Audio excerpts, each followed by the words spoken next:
Well, hello, everybody. Welcome back.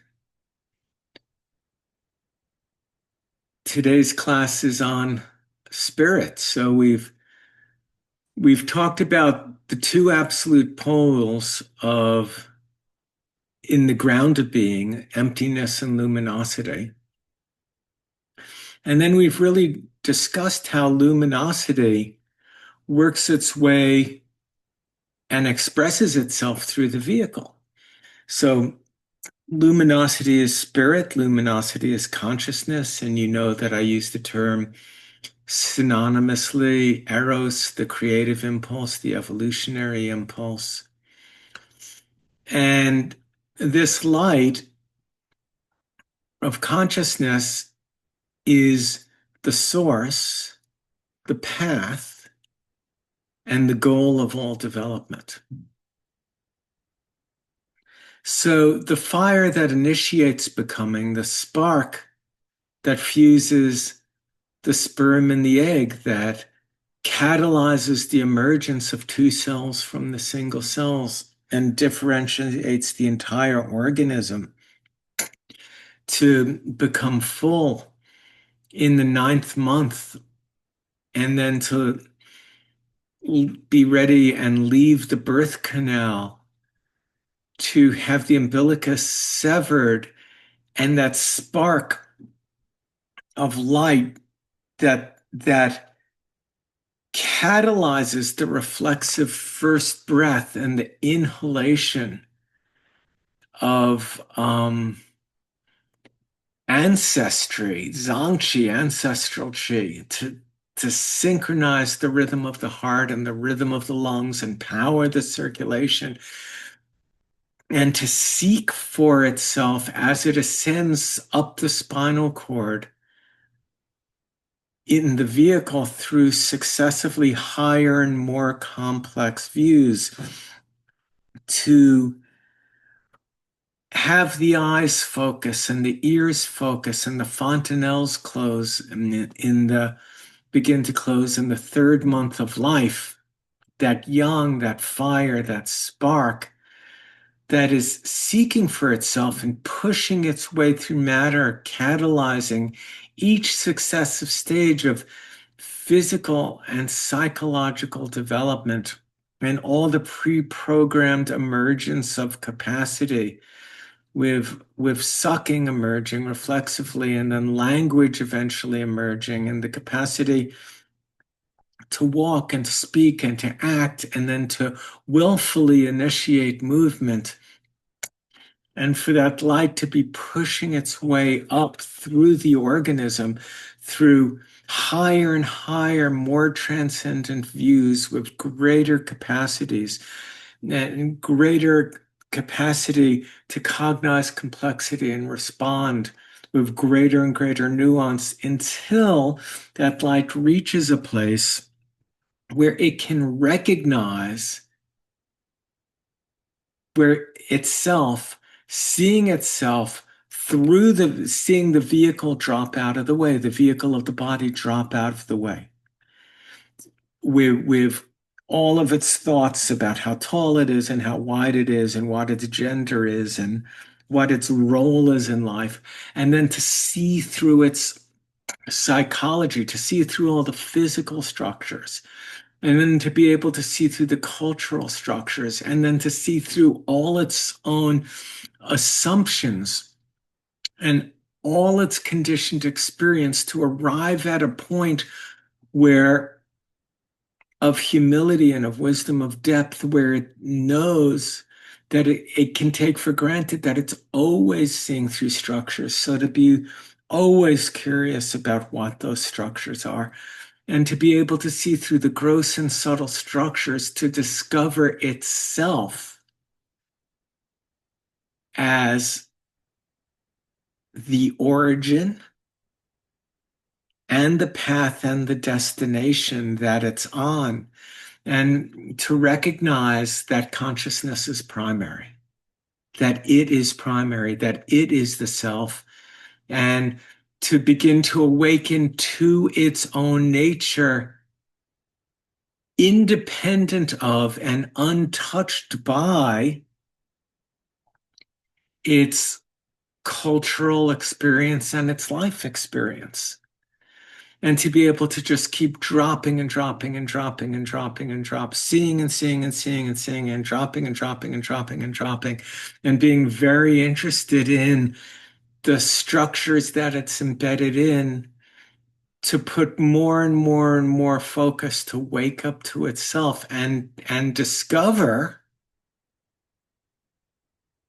that the impulse to seek and the impulse to be a seeker and to study Dharma and to take these kind of classes and to do practices for the sake of awakening, that the thing that's been pushing to do that all the time through all these years and decades has only ever been looking for itself.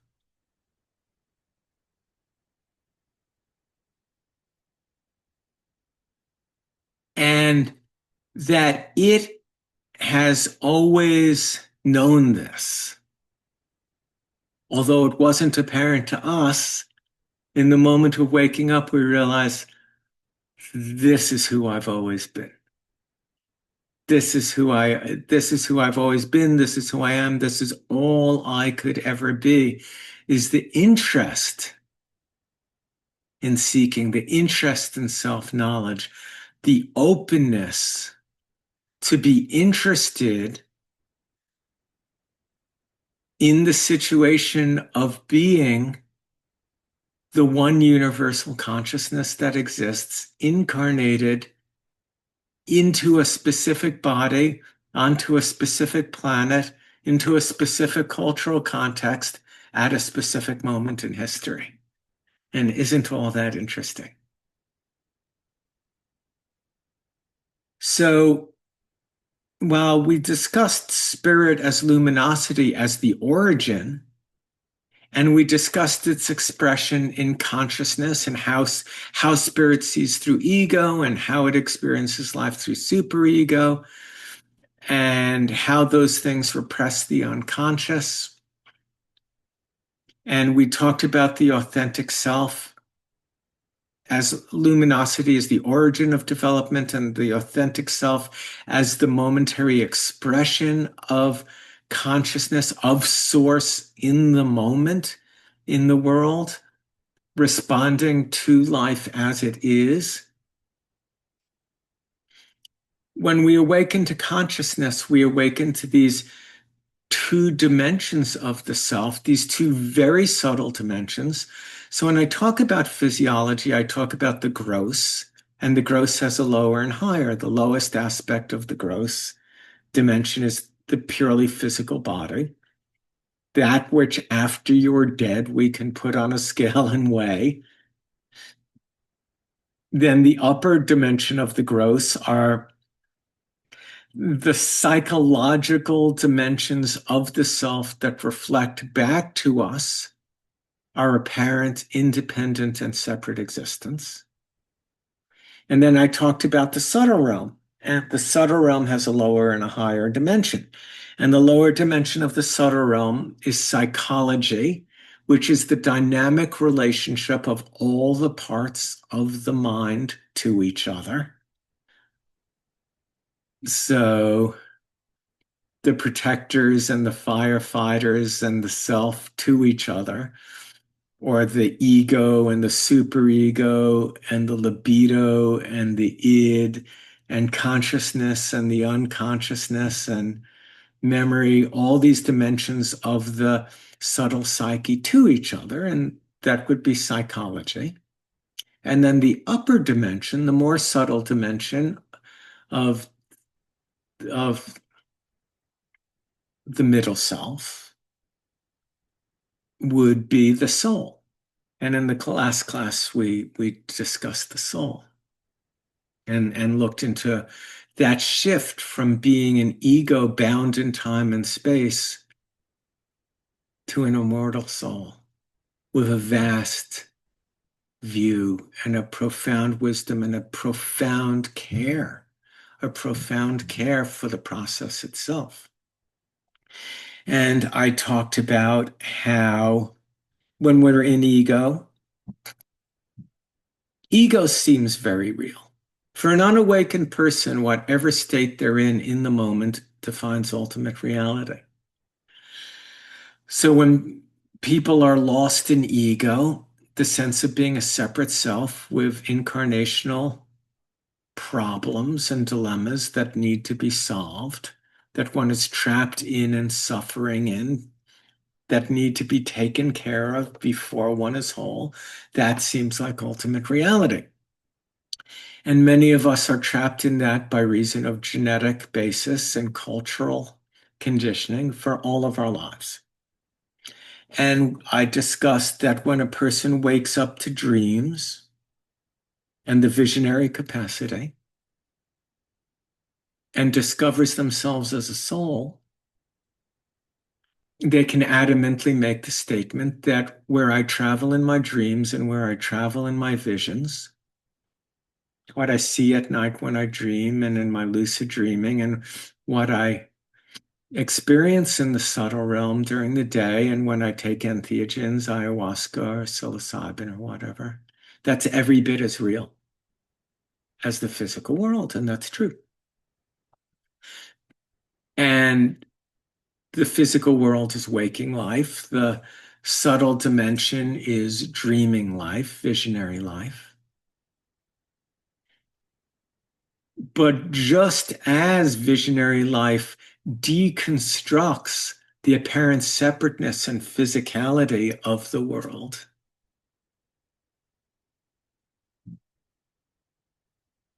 into a flow of symbols and metaphors, into a poem, it deconstructs the technical owner's manual into poetry.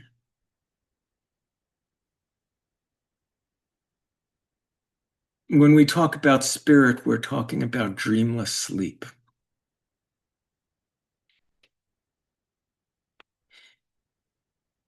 Now, if I ask you to describe to me your experience of dreamless sleep, you can't do it because you have never been there. You can tell me what it's like when you don't have it, and you can tell me what it's like a second after you wake up from it. I'll go, God, I don't know where I was. I was gone. Go, what was that like? I don't know. I'm totally relaxed. All my stress is gone. I feel really spacious. But where was I? Well, the I has to be left at the door to enter that place. That is the price that must be paid for development into deep dreamless sleep. And we have two stages there. And the lower stage is the witness. And the witness is still dualistic. With the witness, there's what's witnessing and there's what's being witnessed. So there's still two or more. Like right now, I'm witnessing all the different trees outside my window and the rock and the dragonflies. So there's a lot of, and the clouds going by in the sky and all the junk on my desktop. I'm witnessing all that. So there's two or more with the witness. And then the highest stage of development that has been recognized, at least in the paradigm I'm teaching, is non-duality, where the individual has been contemplating the clear blue sky. And the Tibetan metaphor is that at some moment in the contemplation, the clear blue sky completely collapses into one's head, and there's no difference. There's just one thing, not two. There's just one. That's non-duality. That's clear white light. In the soul, when we woke up from ego, from the materialism of being lost in the I, me, and mine and the separate self sense, and we woke up to soul, it's very profound. And then when we've done the work to cultivate a relationship to soul, so much so that the ego has to now live with a bended knee the rest of our lives. One knee bended, at least. The ego can never seriously be the authority at the center of the self. Again, it can assert itself screaming and yelling in times of distress at the center of the self. But when we reach a certain point in development, we see it doing that. We're like, no, I know the score, and you know I know the score. And despite your adamant protestations, you are not running the show here anymore. You're not running the show here anymore. So as we stabilize our relationship to not being primarily an ego, we still have an ego, we still are an ego, but we're not just an ego anymore. And when we shift to 51% being a soul, when we first wake up to the subtle realm, it's profound. And we have blissful experiences of light pouring through everything. Because the soul is the intermediary between the gross and the very, very subtle clear white light of spirit. The soul is the subtle intermediary between matter and sheer luminosity and emptiness.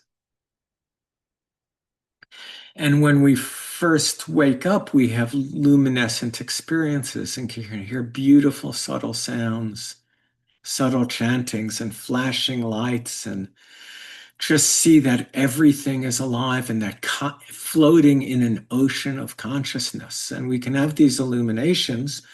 And when we stabilize the soul's view, then this view is always available to us. And we don't need to ingest anything in order to experience it. And at that time, we are always aware of the light within us that is seeking to express itself through our behavior and through our actions and words and deeds.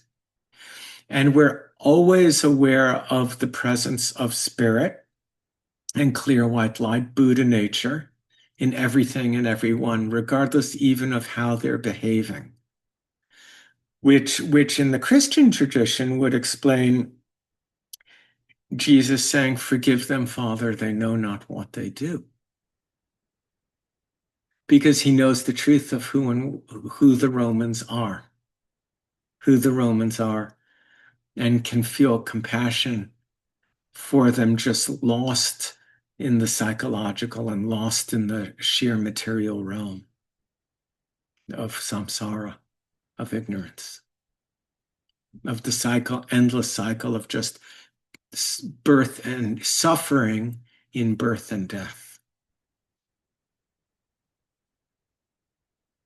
So while we've established our rooting as souls, and we've become a soul, when we become a soul, and we primarily think of ourselves and other peoples as souls on journeys, and we have that deep time vision and that profound bodhisattvic care for the process of it all, rooted in deep forgiveness and profound compassion. We see light coming through everything. In the witness, we wake up to the absolute nature of consciousness, unrepressed consciousness itself. We wake up to the dimension of the self that always sees.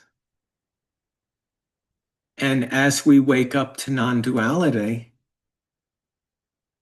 we no longer experience necessarily that light is pouring through everything. We experience that everything is bathed in light and translucent and enveloped in light and clear white light. That everything is light. that it just burns through. It's not coming through anymore. It's the very context in which everything is and is just actually incinerated in and revealed to be from the perspective of looking through the eyes of clear and white light, not real. So I thought I might elaborate this a bit.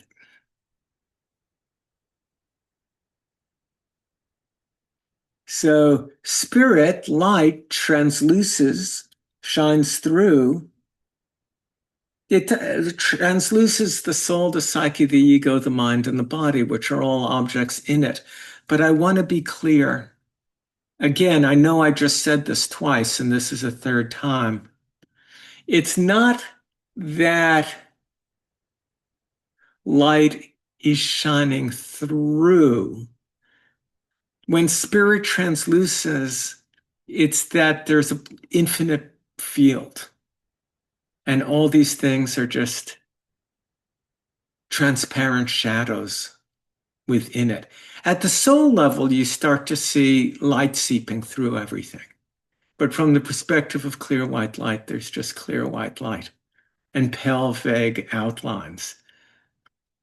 I was going to describe this below, but the best analogy I can give you is if you've ever taken a Polaroid photograph or have one of those Polaroids from an amusement park of you and your family and friends on a roller coaster or on the flume or one of those things from like Disneyland, and you put it up on the fridge, and 30 years later, it's just white with a vague outline of people that you know who they are because you were there, but it's just a vague outline. The Polaroid has blanched white. And that is the effect of giving ourselves to spirit and experiencing ourselves as spirit, is that kind of purification. The burning away of all impediments to the expression of consciousness as compassion, as love, as a force of unity, as wisdom, righteousness, benevolence, any of justice, any of the virtues. Altruism.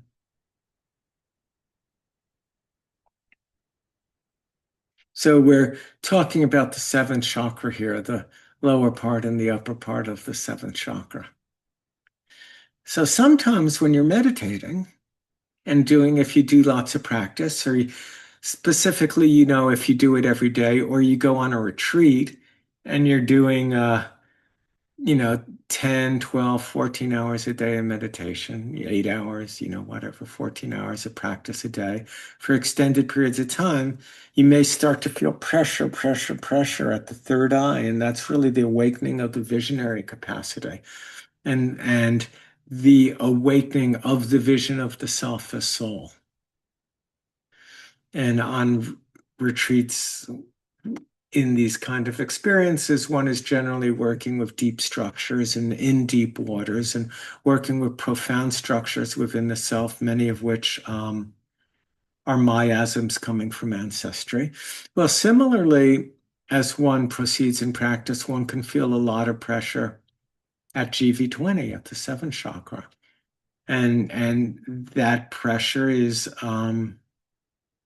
an arrival of consciousness to a barrier, that it's to a knot that it's working on untying. So I'd like to talk about the witness a bit.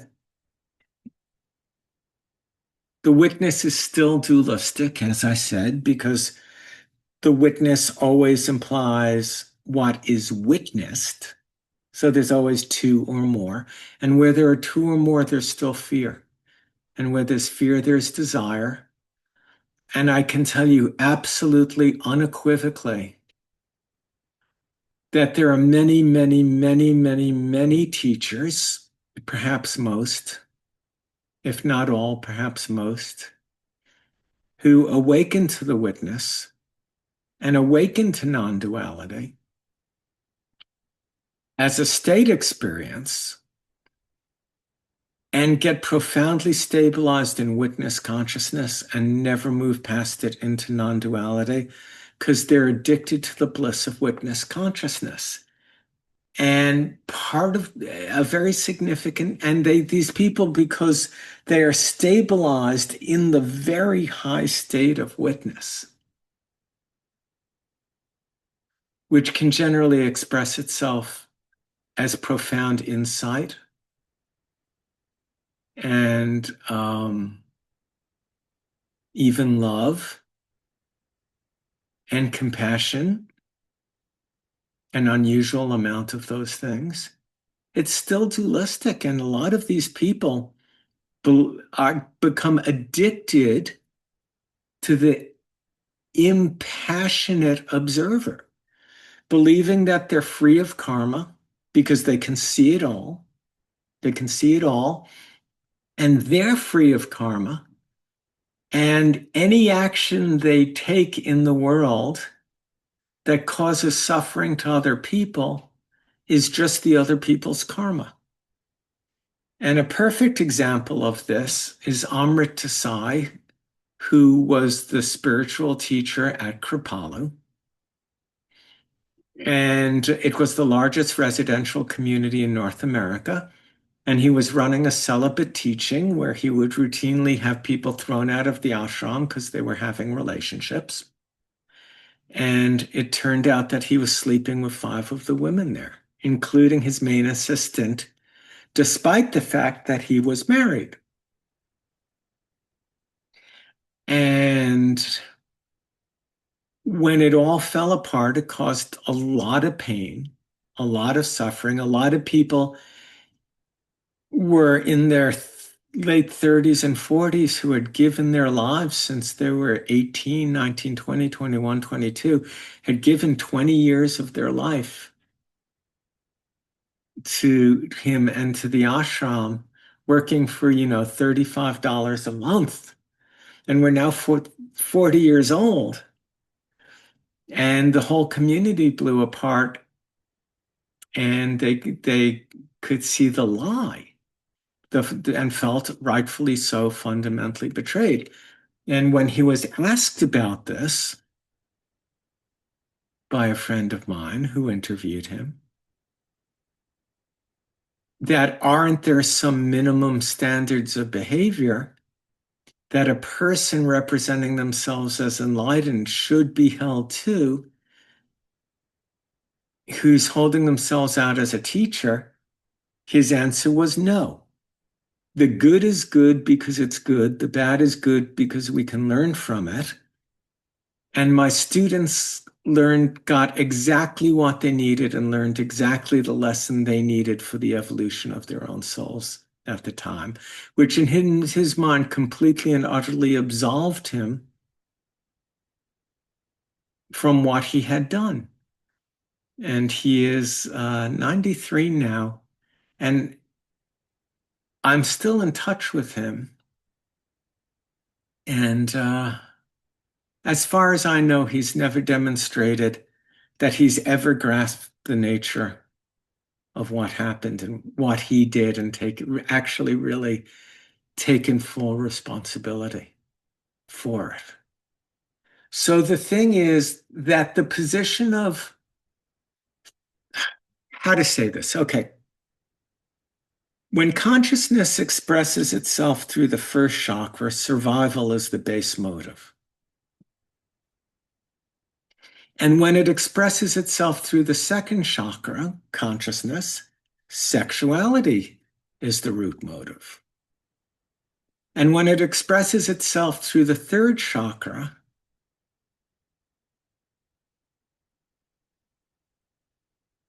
power is the motive, root motive. So if anybody listening to this has any higher connection to sexuality than just the survival, release, or exerting power over another or having power exerted over them. It isn't coming from the first three chakras. It isn't consciousness expressing itself through those three chakras. If we all contemplate, what does Eros want? What does the creative impulse want? What does consciousness, what does sexuality want in and of itself at the level of the second chakra? It just wants release. When? Now. Does it want to wait? No. Does it care about the consequences to you or your loved ones? Not at the level of the second chakra. It just wants release. It doesn't care about the consequences to anything or anyone. So anybody at that level of development or significant shadow at that level of development is going to act in the world in a way that shows they don't care about the consequences of what they're doing. So who acts that way? Alcoholics, drug addicts, compulsive gamblers, presidents of the United States, for instance.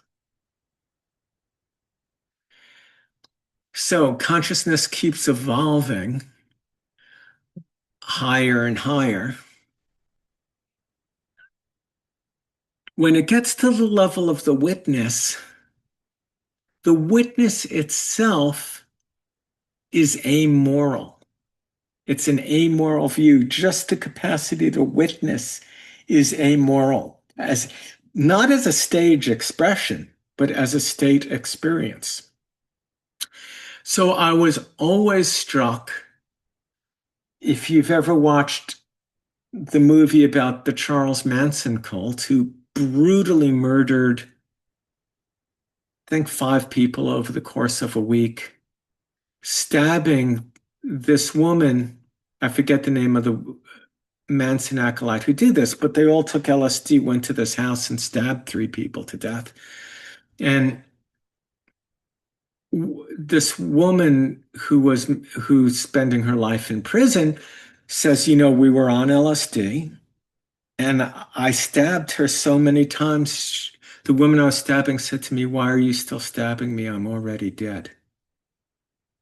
And she said, "I could just see myself doing it as if I was in a movie, as if I was watching myself from behind myself."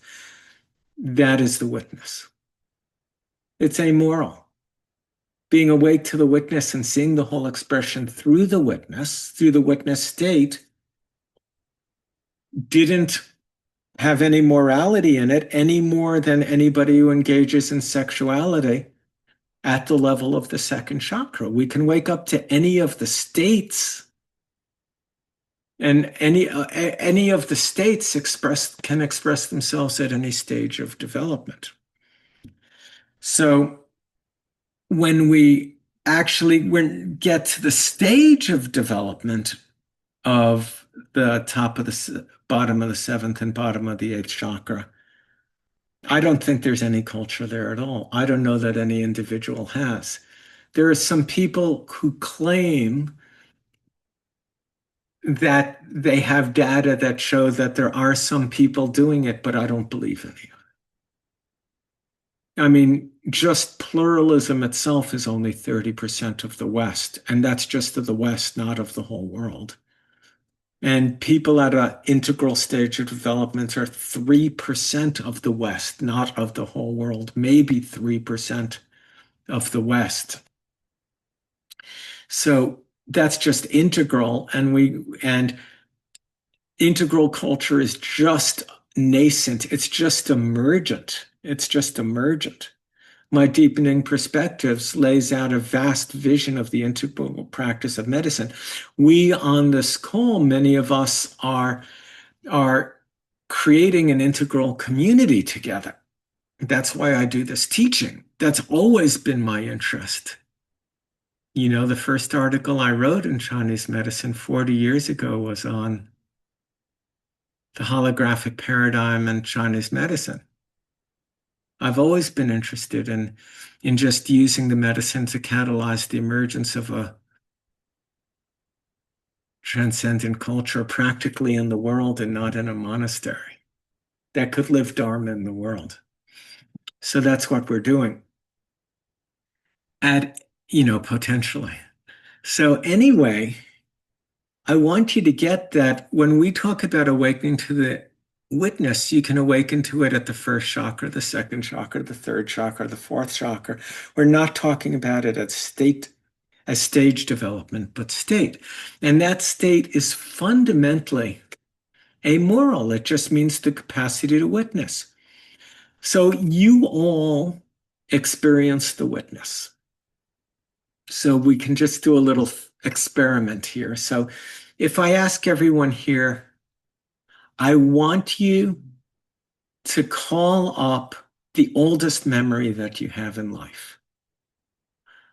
I can remember, I told my mother, I remember in my 30s, a memory I had of being at Jones Beach with her and another woman and her kids, and maybe my sister.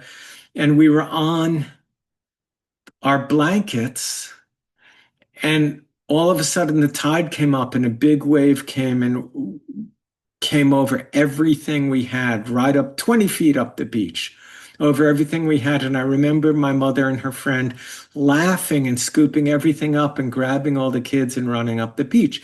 And I told her about this when I was 30. She said, "You were 1 year old when that happened. We were with Mary and Christopher at the beach, and you were one." So I just want everyone to call up the oldest memory. Now, for some people, that might be, some people don't have that many memories for various reasons of when they were younger. So it might be as a teenager or in your 20s. But I want you to call up that memory and I want you to look at it. When I describe the beach memory to you, no matter how I try, I'm not in myself looking out through my eyes of what's happening at the beach, seeing the vision that I actually saw. I'm always behind myself, seeing myself and all of us at the beach up above, watching the scene. Another memory I have is waiting for the school bus to pick me up after my first day of kindergarten, holding my lunchbox.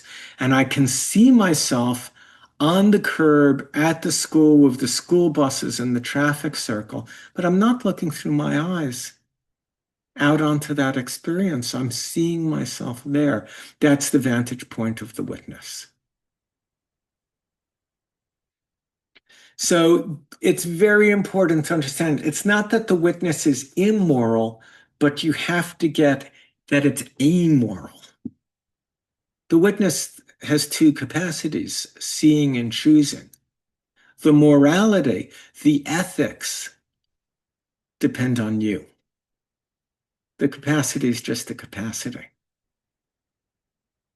I'm sure that Donald Trump sometimes would have the capacity to witness what he's doing, to step outside and see it all and witness everything happening.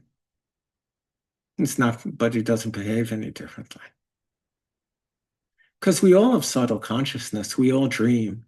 We all fantasize.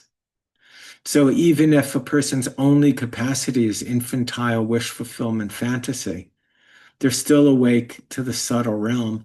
And if they can see themselves doing it, they're witnessing themselves doing it.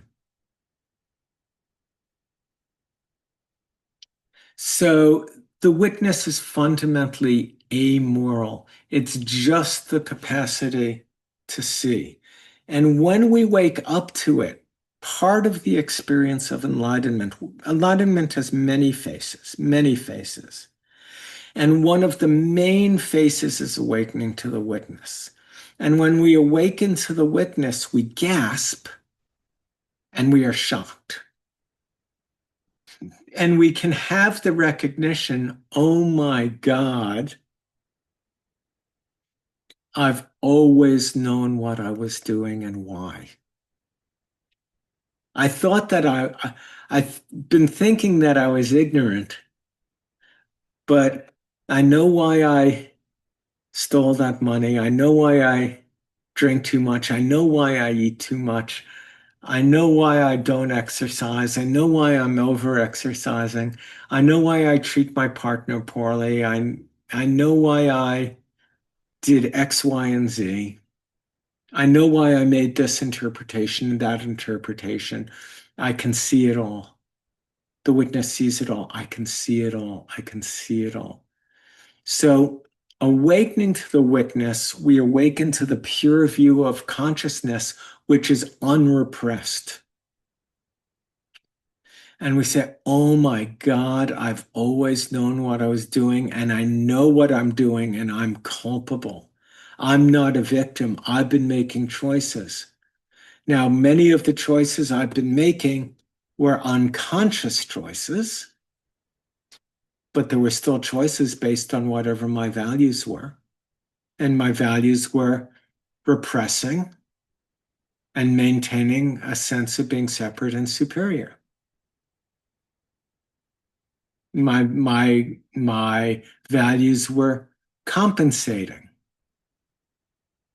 and treading water. My values were survival. Of what? Of me. At what cost? At any cost. Even if it means being in a loveless relationship or in a career I hate, or tolerating abuse, or watching myself day after day denying love to people who deserve it, where my love would make all the difference in the world. So waking up to the witness is a shock, and we wake up to the realization I've always known what I was doing and why. And so a deep contemplation, which I ask in my red book, and which I will ask you to contemplate deeply and look into during this time, is waking up to the witness, waking up to it, have you woken up to it? If you haven't, you haven't. But I suspect if people really listen to what I'm saying and let themselves go into it, they'll discover through resonance this part of themselves like, oh yeah, I know what I'm doing. I know what game I'm running. In fact, the whole notion that I need more therapy to stop doing it is ridiculous. Because I can see totally clearly now what game I'm running, what scam I'm running, how it gives me power to repress, and how that power to repress myself comes out in the repression of other people. And I can see the whole thing. So, does the fact that when one wakes up to the witness and can see that they've always known what they were doing and why, does that mean that they did always know what they were doing and why? And I suspect the answer is yes. In a dimension of themselves, they did, but they had no access to it because they were so profoundly and utterly hypnotized by ego that they had no context in which to be able to recognize the dimension of themselves that was consciousness and fully conscious.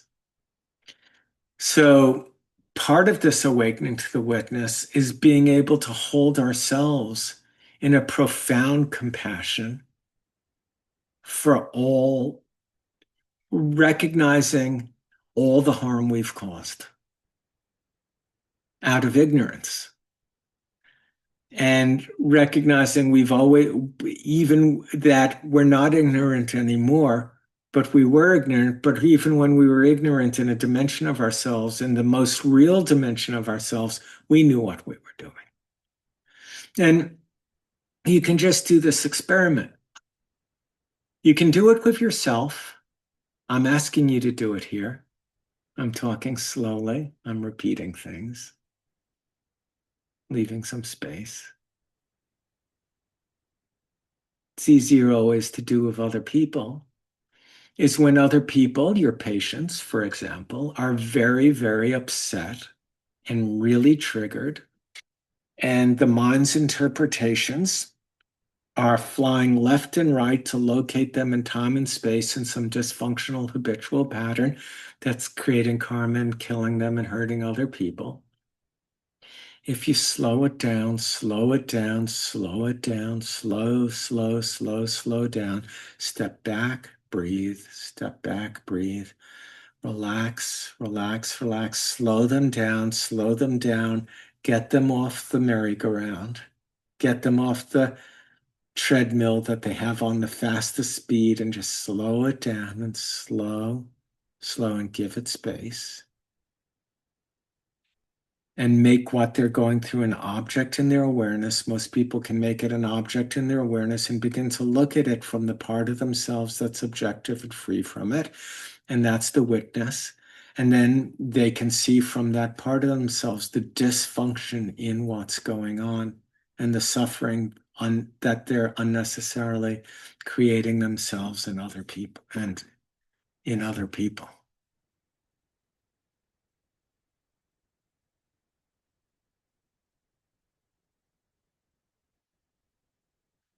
And some people don't want to slow down. And when you try to slow the whole thing down, we'll just talk louder and faster.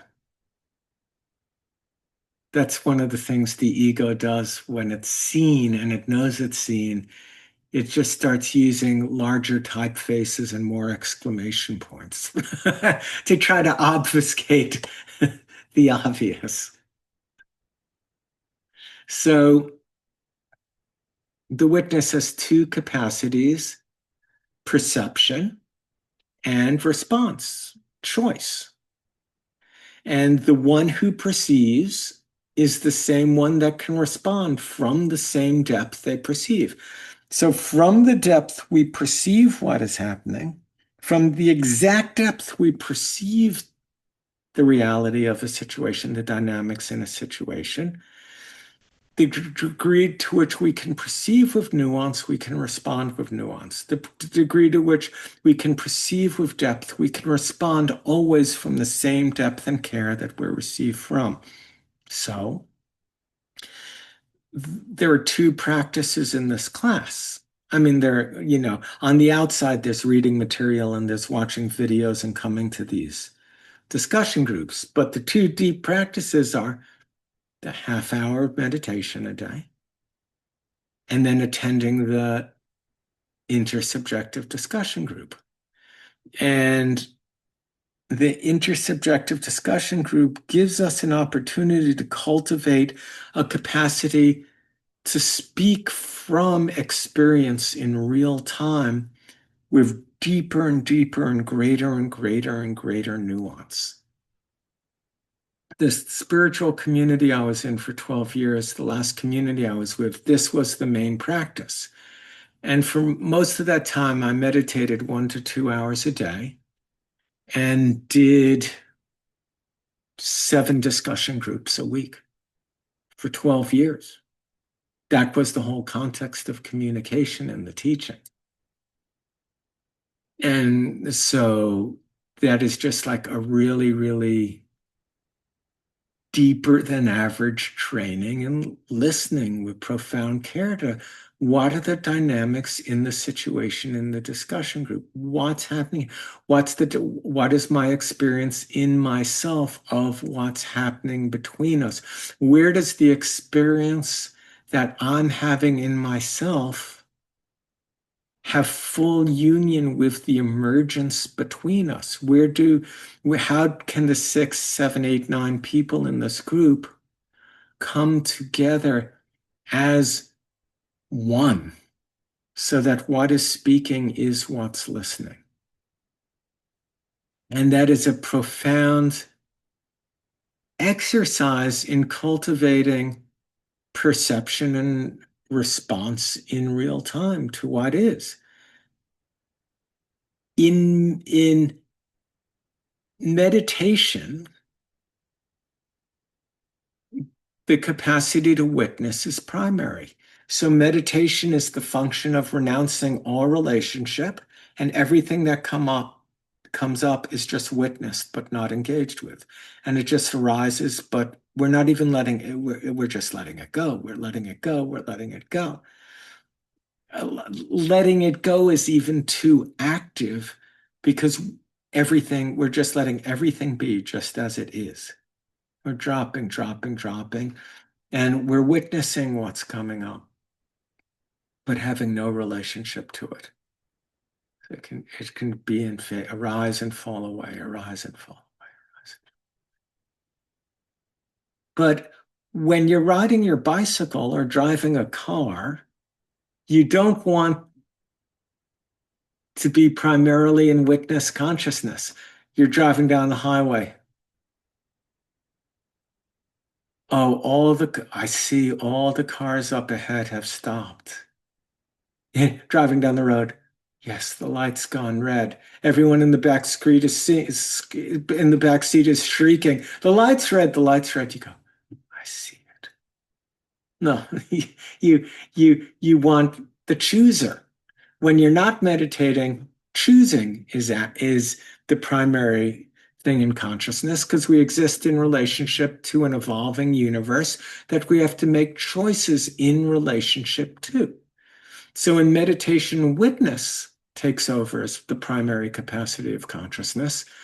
But in acting in the world, it's the quality of our responses that define who and what we are. Karma means deed. So our stage of development isn't defined by what we think and what we feel. It's defined by our actions in relationship to what we're responding to and the wholesomeness of our actions.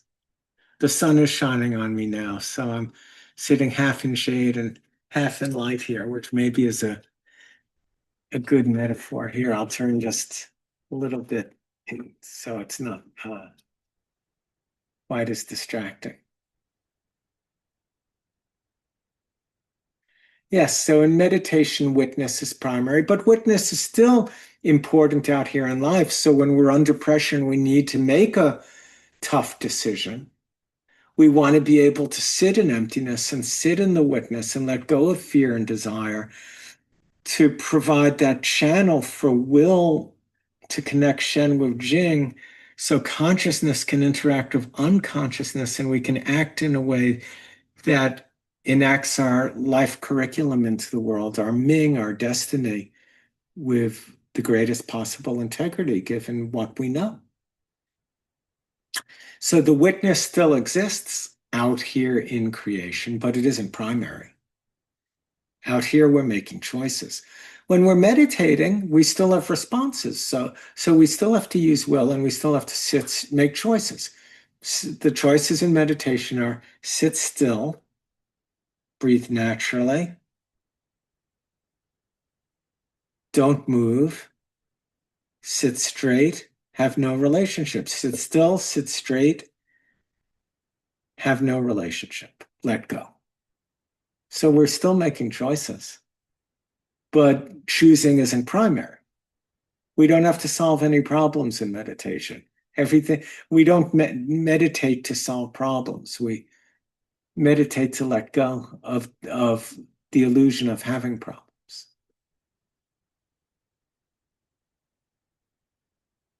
So the witness, when we get to the stage of development, higher stages of development, the witness is infused with a profound, absolute, unconditional love combined with the soul's conscience.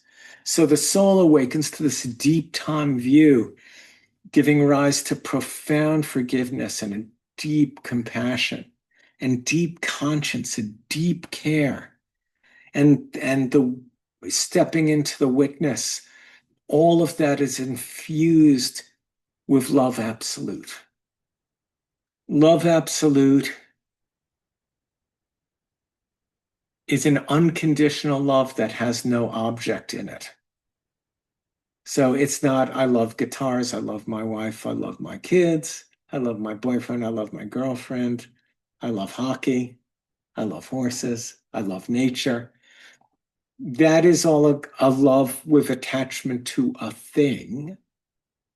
Love absolute, unconditional love, the characteristic of clear white light as the broken field of love, as the source, the path, and the goal of all creation, is unconditional and unattached. It's an infinite ocean in which everything else exists. It isn't directed.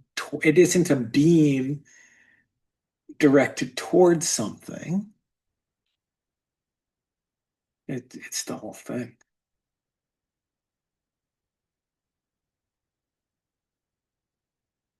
It just is. It's the whole thing. It isn't, again, pouring through everything. It just is an undifferentiated field of clear, white, exploding light that is Buddha nature. And because it is Buddha nature, it recognizes itself in everything and everyone. We always have that at every stage.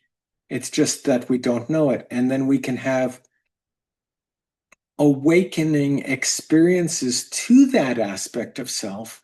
But those experiences, a state experience, will always be translated through the eyes we're looking through, the stage of the eyes we're looking through. So if we have I had my first truly profound spiritual experience when I was very young, at 5 years old. And it took decades and decades and decades to have a mature relationship to it. I had no context. In fact, when I had that experience at 5 years old, it terrified me. And by the time I was 9 or 10, I was having experiences where in my sleep, I could travel outside the house and I'd be riding my bike around the courtyard outside my house. And all of a sudden, I'd lift off the bike and be flying through the courtyard, seeing the bike below. And I'd wake up with these experiences and I'd just think, wow, that was cool. That was it. I think that was cool. The meaning and the significance of it took decades. Took decades. So when we wake up to the witness, not just as a state, but as stage development, as we begin to really stabilize in the witness in that view, it's infused with a deep bodhisattvic compassion.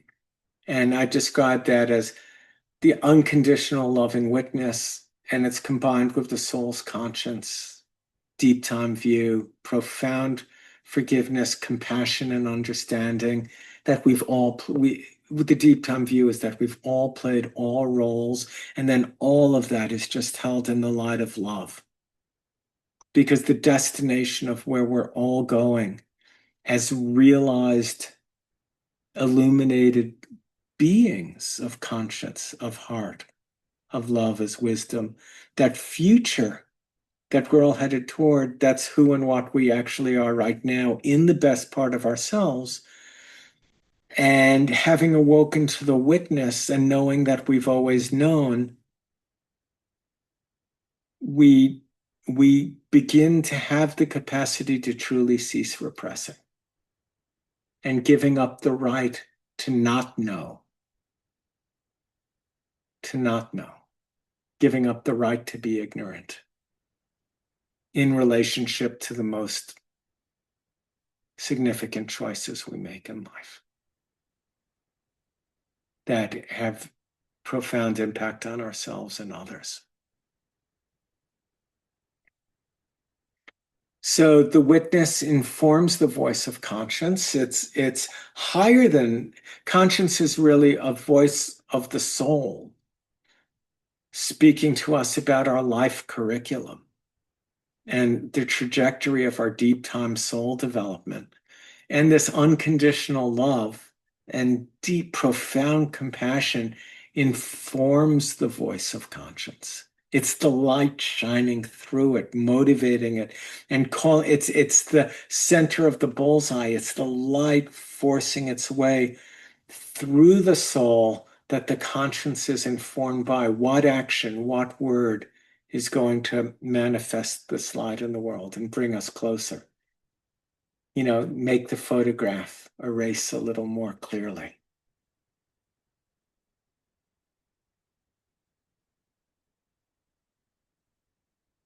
So again, here we just have the stages of development.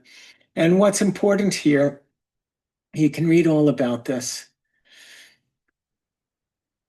in my green book. Of course, as I said before, I took 17 years to write that because I'll just, call it ego if you like. I truly believe that this view, it may not be a sufficient condition for saving humanity and helping it evolve in the right way.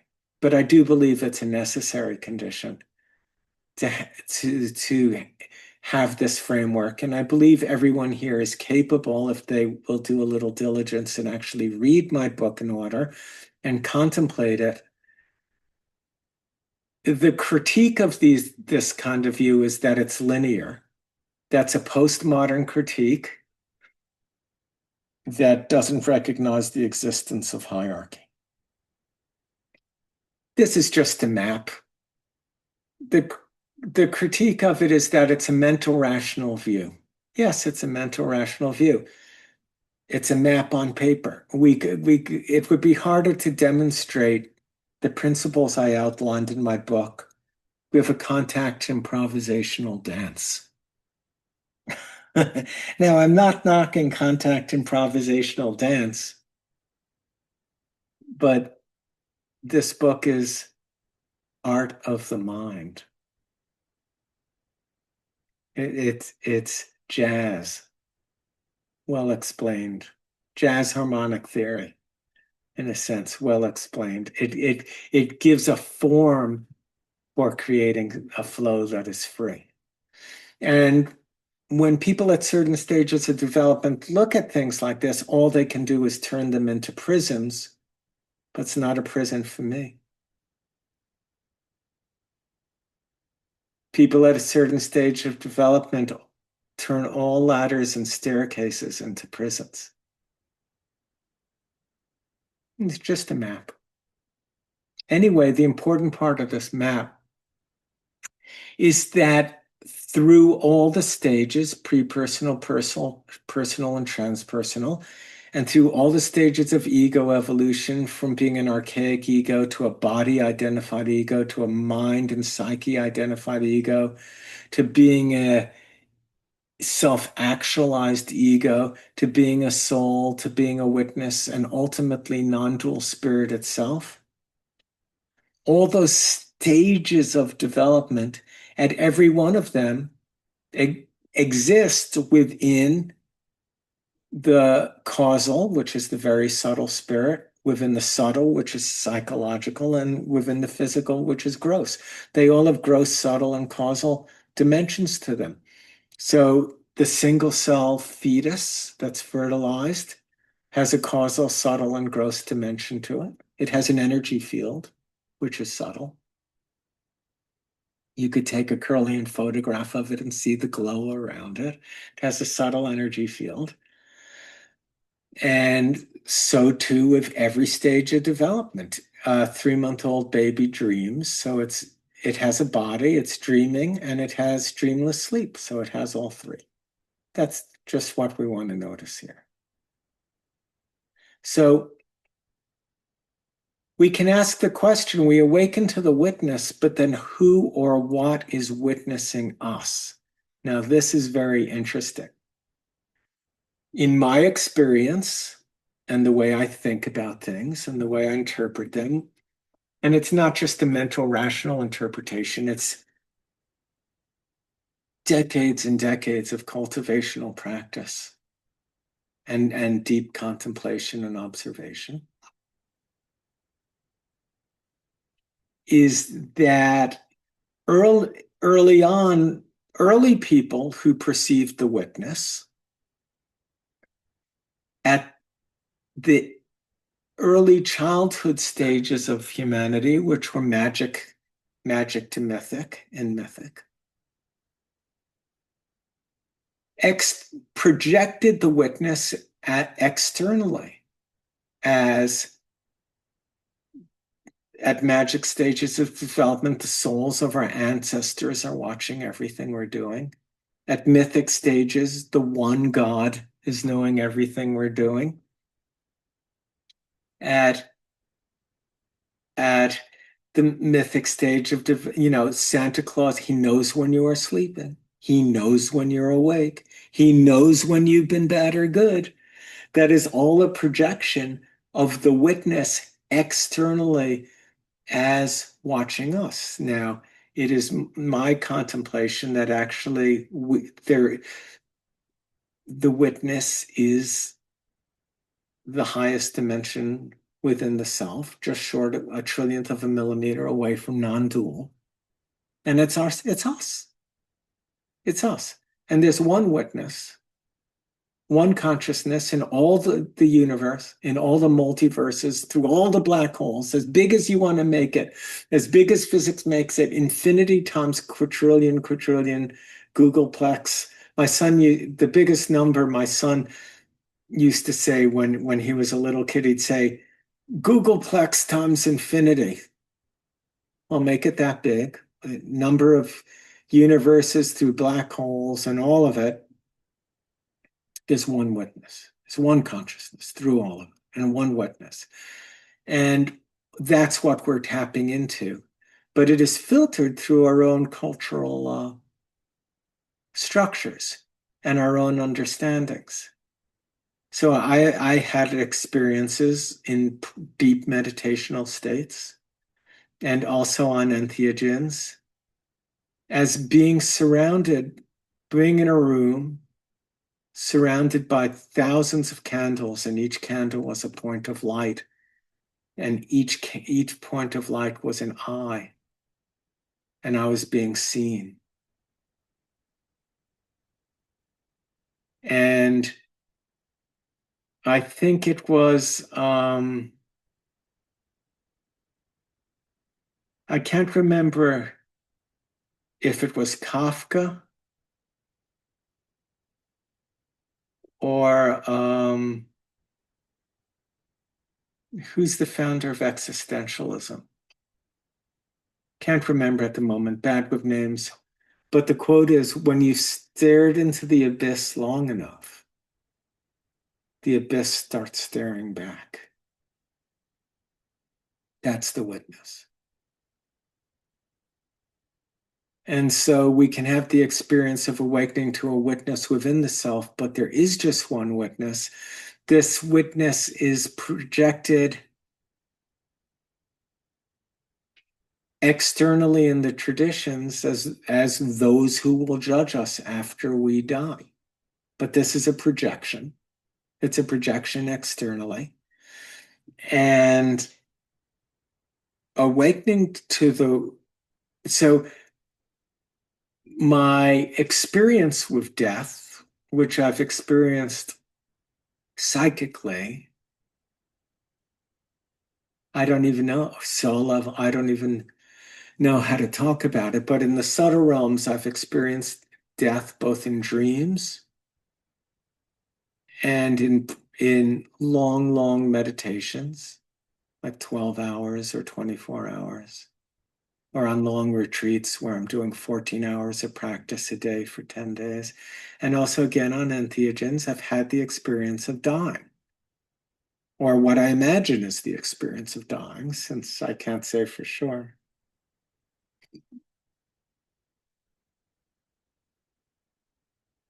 And my experience is that when the ego drops away, that when we die, the ego drops away and we lose the capacity to lie to ourselves.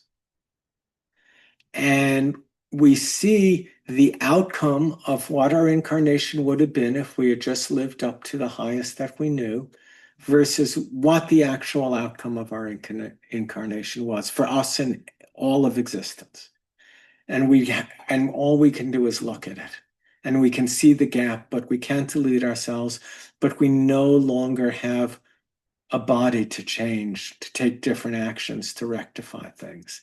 And we just have to sit with it. And awakening to the witness is awakening to this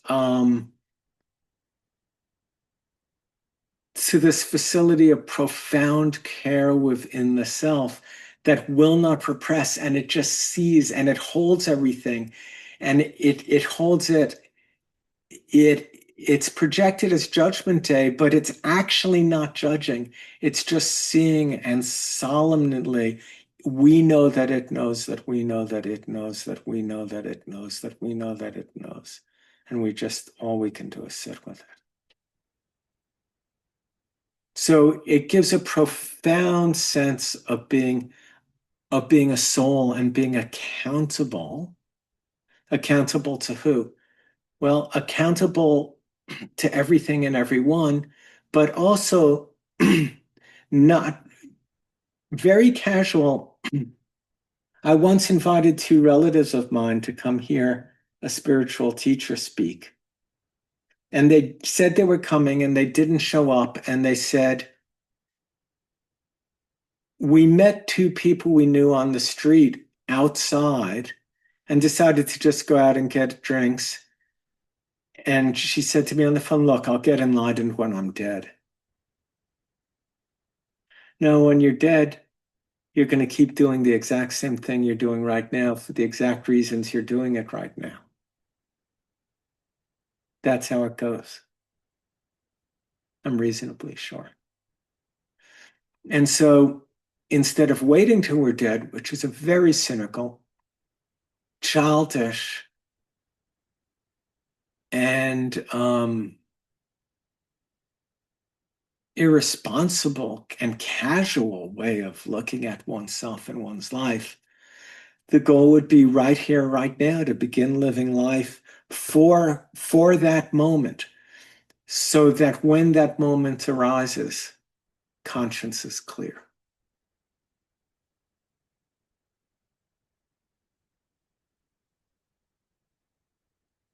Doing everything we can now so that conscience is clear. And only the fool takes for granted they have more time to do it. I'll get to it. I know it's important. You're right. I really should do this. I really should. But first, I've got this, that, and the other thing. And when I get done with those, then I'll do what you're talking about. And I have time. I know I have time.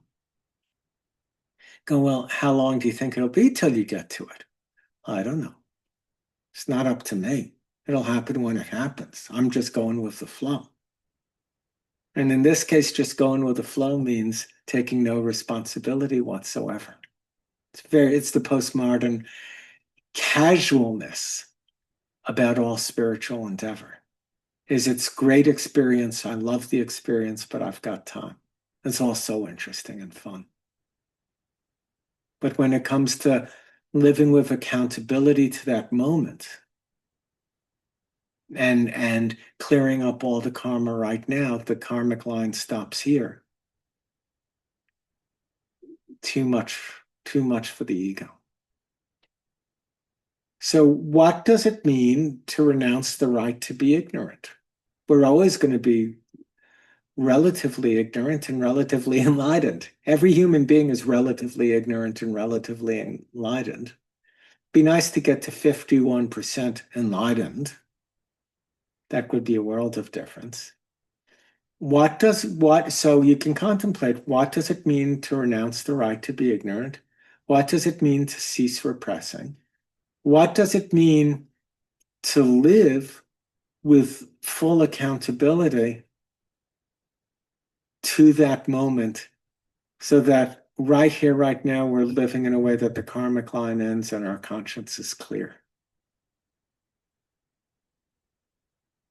The ego wants no part of this. The soul feels humble in the face of it. And the authentic self is like, let's do it. The authentic self is I thought you'd never, the authentic self's attitude is better late than never. I, my bags have been packed since you were, and ready to go since you were a single cell. Anyway, the postmodern ego hates this notion of accountability and having to live one's life on the hook for something deeper and higher.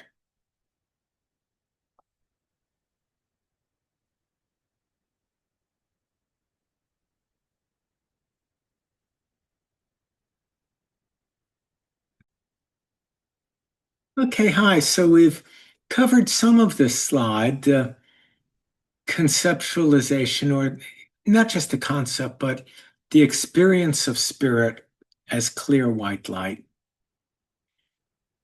I used the image of the old Polaroid photograph being blanched by the sun so that there's no image left, which is just a vague outline, which is the sense one gets of doing spiritual practice where we're actually giving ourselves to spirit, immersing ourselves in spirit, where meditation, qigong,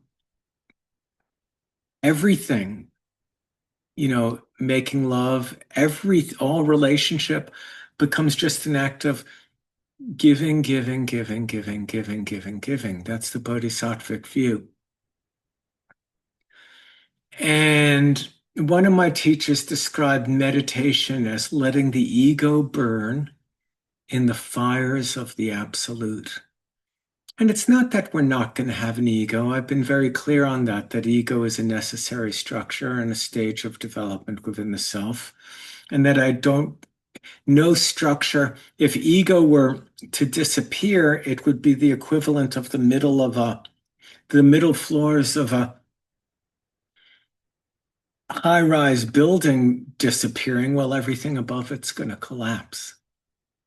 So it's not that the ego dies or disappears, but its influence fades within the self. And that image is the image of giving ourselves to spirit and letting spirit just purify these structures, physical and psychological structures within us, so that ego has less and less and less.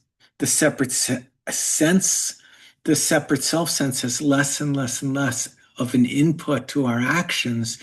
And we're more and more speaking from and listening from and seeing others as this one self. So we feel a profound empathy, and it goes beyond empathy.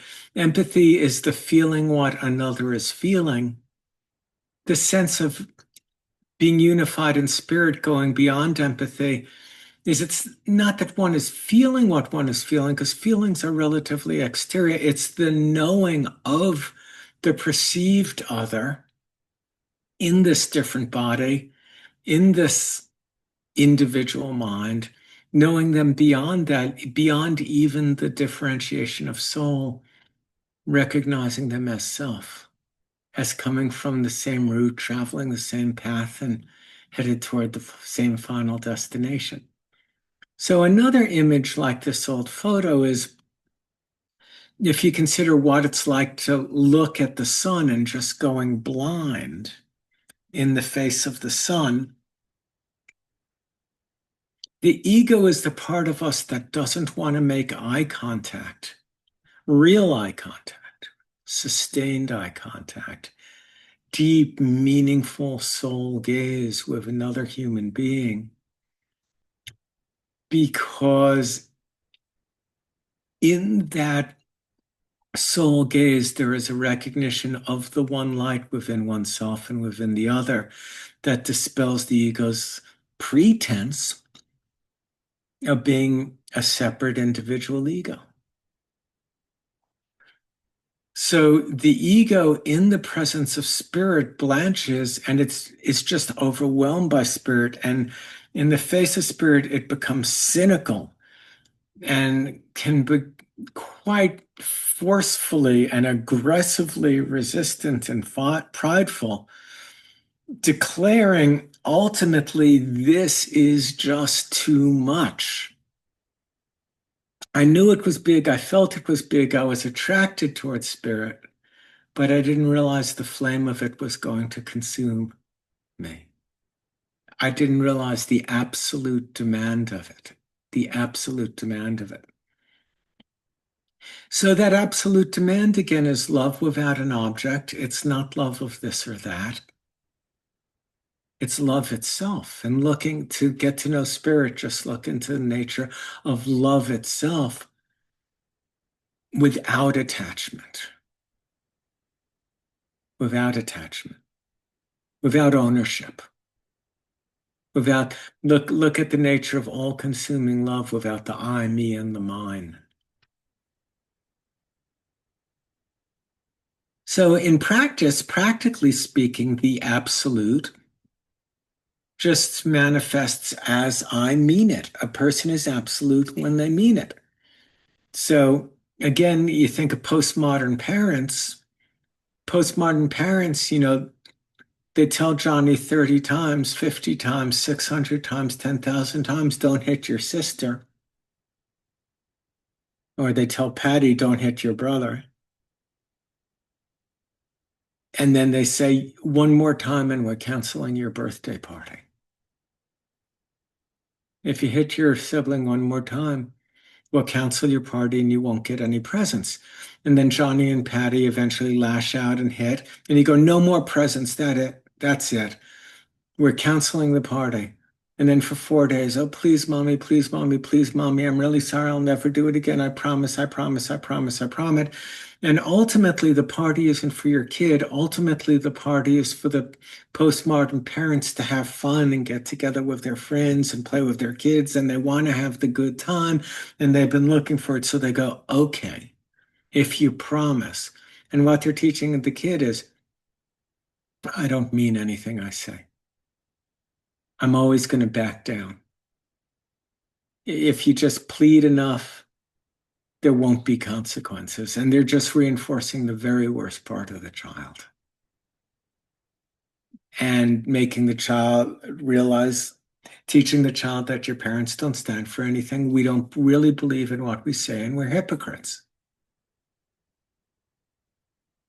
So absolute in practice in life just means I mean it. And that's what the first perspective is about, that we have the next class is on the 5 virtues, and then we look at the 5 perspectives that liberate each of the elements. And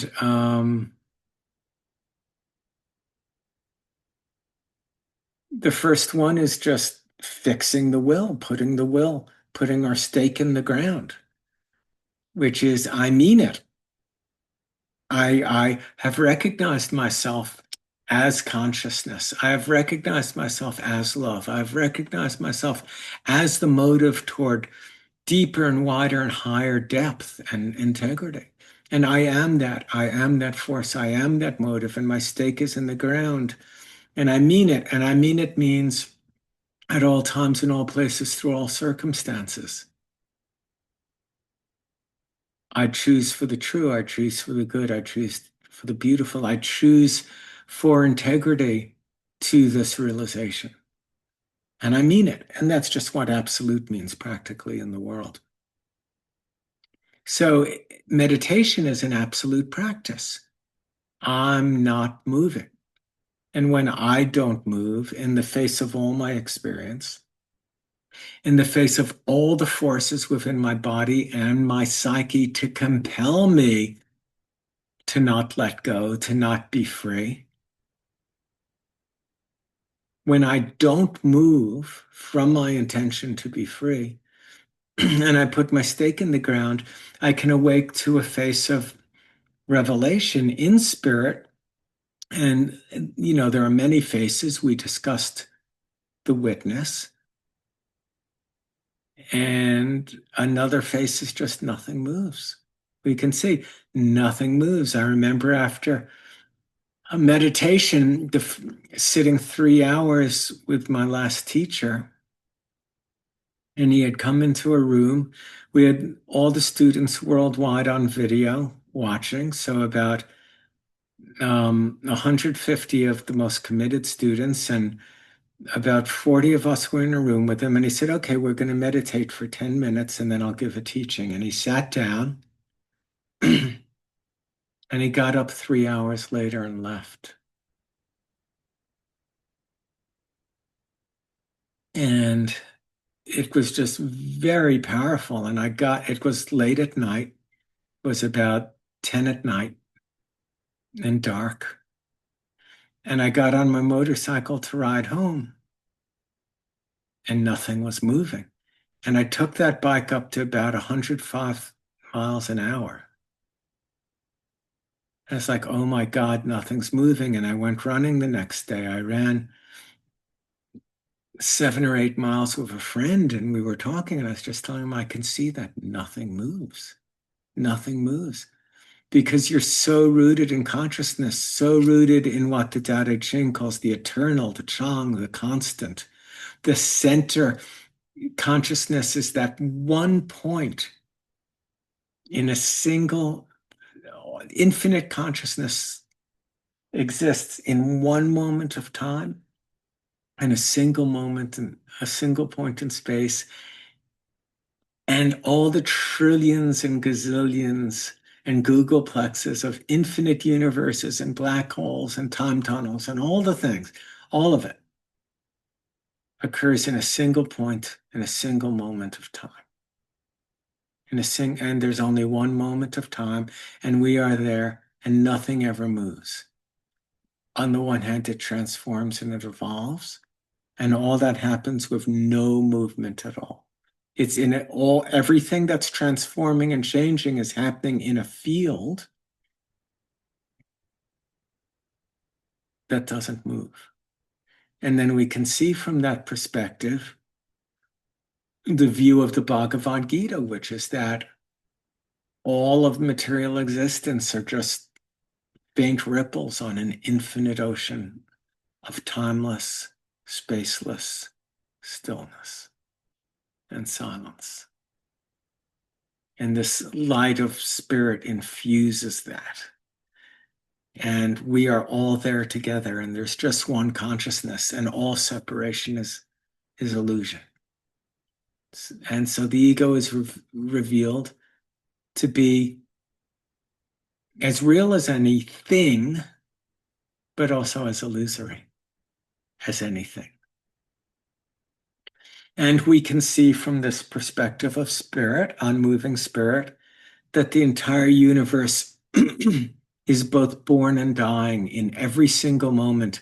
It's like a fountain exploding out of emptiness, but in every moment, spiraling back into emptiness. So it's simultaneously being born and dying, emerging and returning simultaneously in every second, in every moment.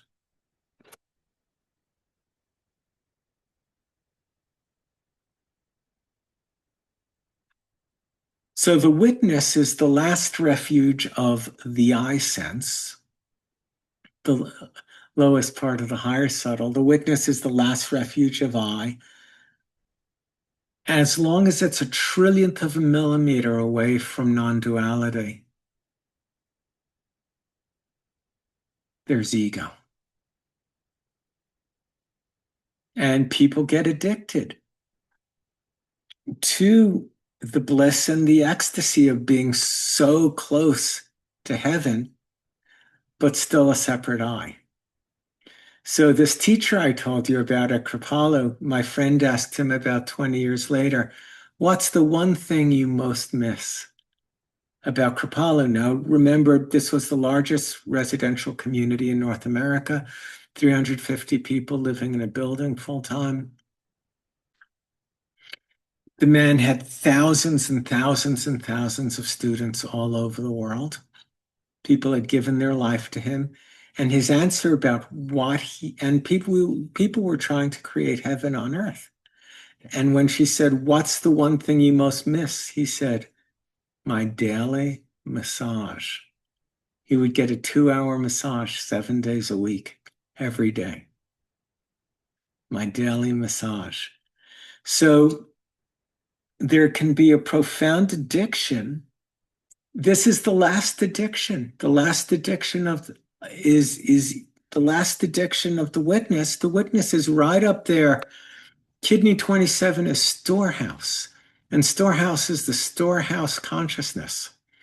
And it's as high as you can go before you get to the head, which is heaven. And the storehouse is the basic repository of karma and the fundamental mathematical equations and structures in consciousness and structures in the universe that make the existence of the universe possible, that emerge at the moment that something comes from nothing. At the moment of the Big Bang, there had to be some principles in place. I think, I've read physicists calculated that if gravity was like 1,000th of a decimal point, more or less, the universe would either expand or contract and collapse on itself, or expand and dissipate into oblivion. There were certain principles that made the existence of an evolving universe that could sustain life and consciousness as a vehicle for it possible. So this is the storehouse consciousness, and being up in those realms, one starts in meditation seeing bright lights and hearing subtle sounds, and there's bliss and a freedom where one can just travel at will, free of the body and free of psychic structures. And there's an ecstasy and a bliss to it that people can get addicted to.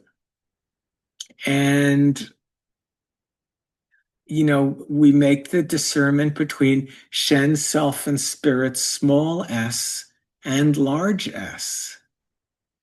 And spirit, large S, recognizes no impediments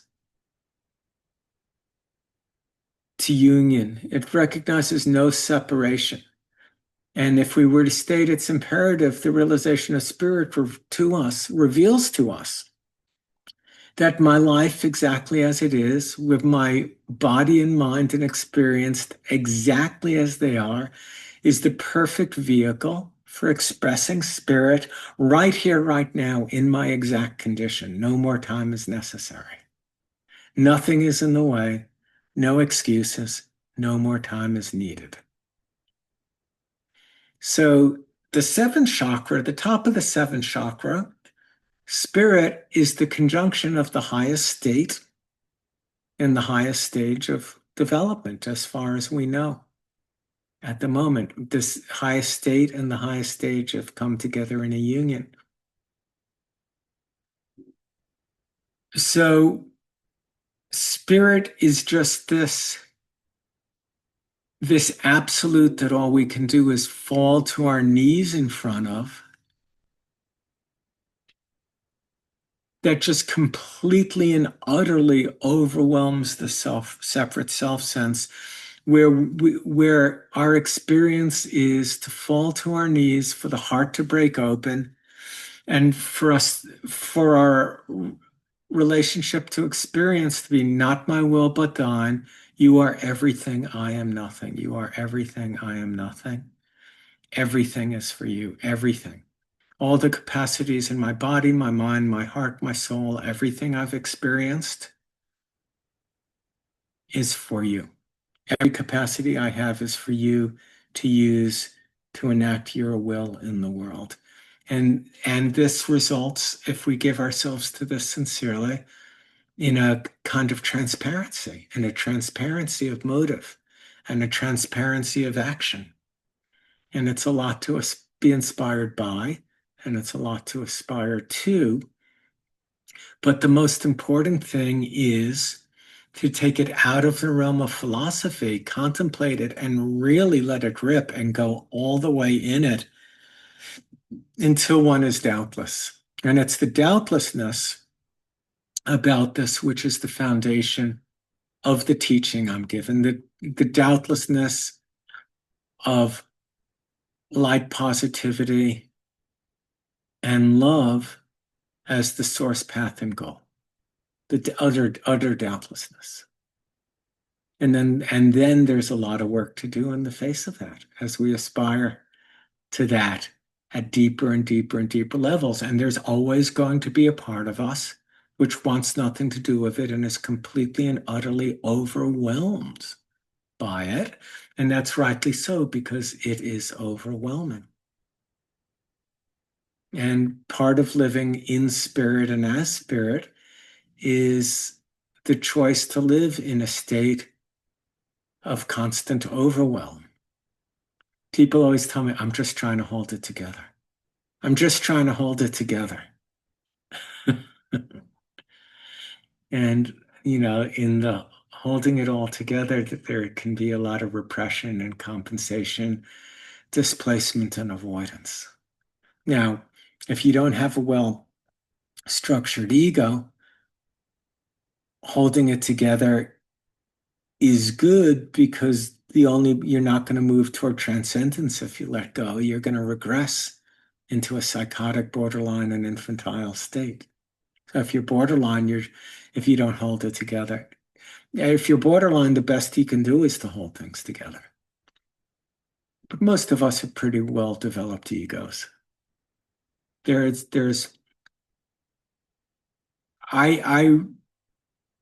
In one experience I had, I could see that mental illness was just a choice away.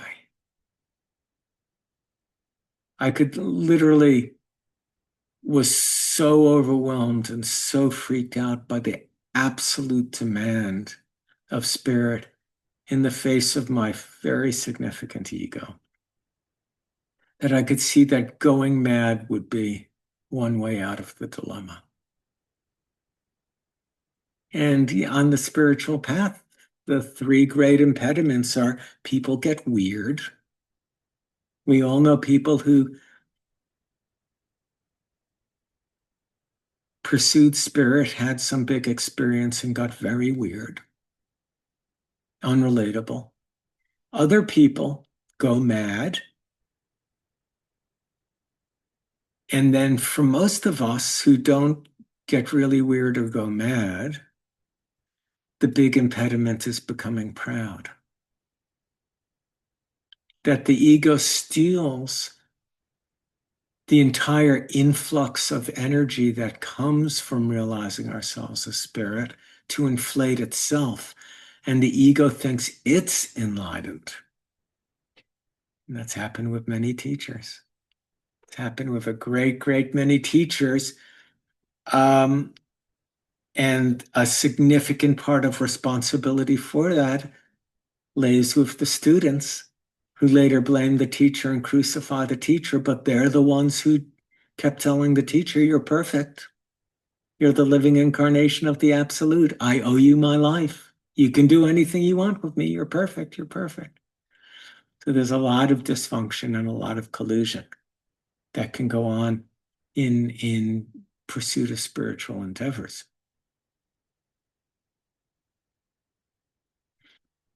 So in terms of medicine, people can get addicted to bliss and witnessing and the amorality of the position, thinking ignorantly that because they've awoken to spirit and because they can understand spirit and because they can find it in their experience and transmit it to others, and others are having powerful experiences about them, people assume I'm enlightened.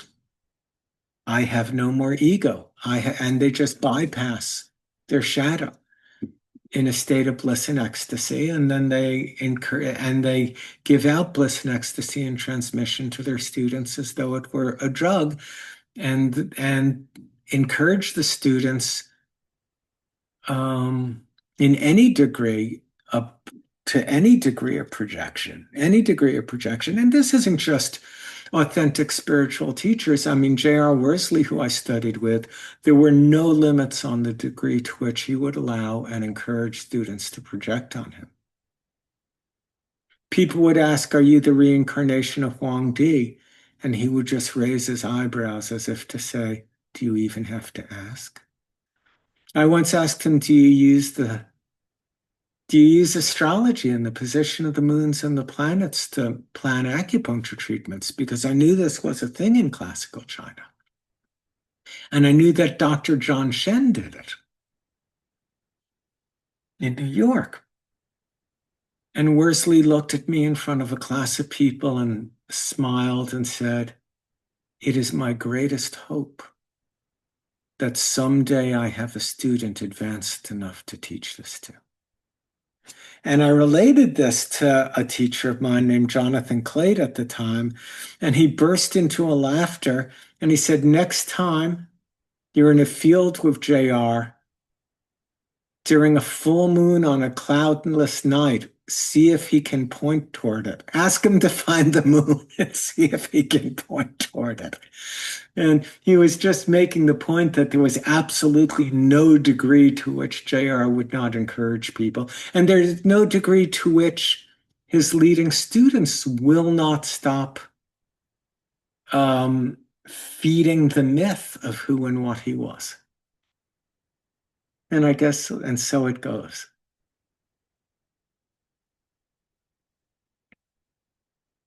You can tell people that I openly acknowledged in class that I have an uncommonly large ego.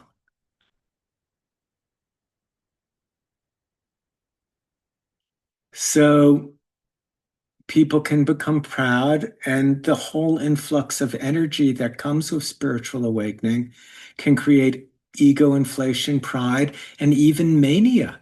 I had two different people, one a psychiatrist and one a psychotherapist, who were both very bright people, leave messages on my phone answering machine back in the day where we had those cassette machines from Radio Shack. And I came in on my first morning for the week, and they left messages telling me they had to talk to me and that they had become enlightened. And by the time I called them back right away and couldn't reach. And by the time I finally found out what was going on, both of them had been checked into psychiatric facilities and had complete mental breakdowns.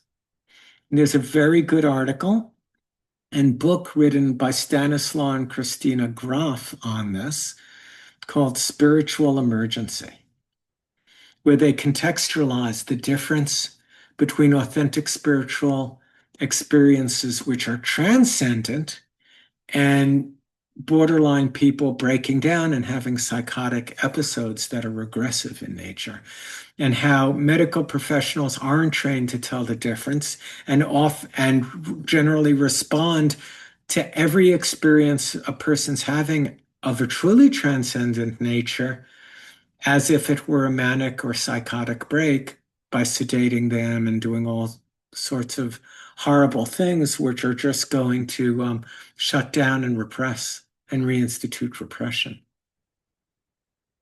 So a person's download can get so strong in order to do benefit from real spiritual practice, sincere spiritual practice, to derive benefit.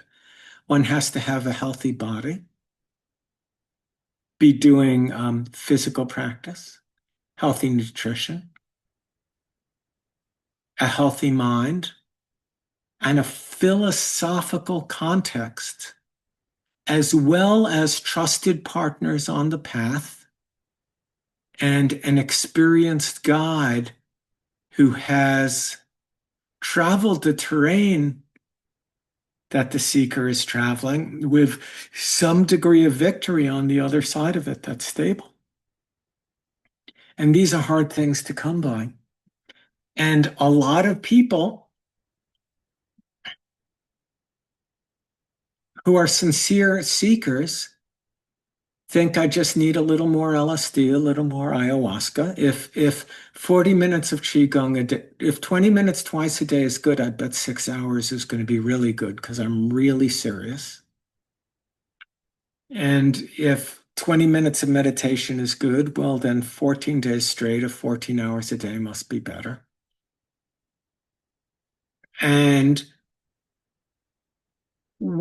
even if one arrives at this through one's own practice spontaneously or in the presence of a teacher, or God knows today you can just pay $200 or $500 and get on a rocket sled to non-duality and DMT vape pen, you'll be there in 8 seconds. for 10 or 15 minutes. But without a healthy body and mind, and without pure intent and a philosophical dharmic orientation and good guides and good partners, the download can be too much. And I've had many patients, and known many friends.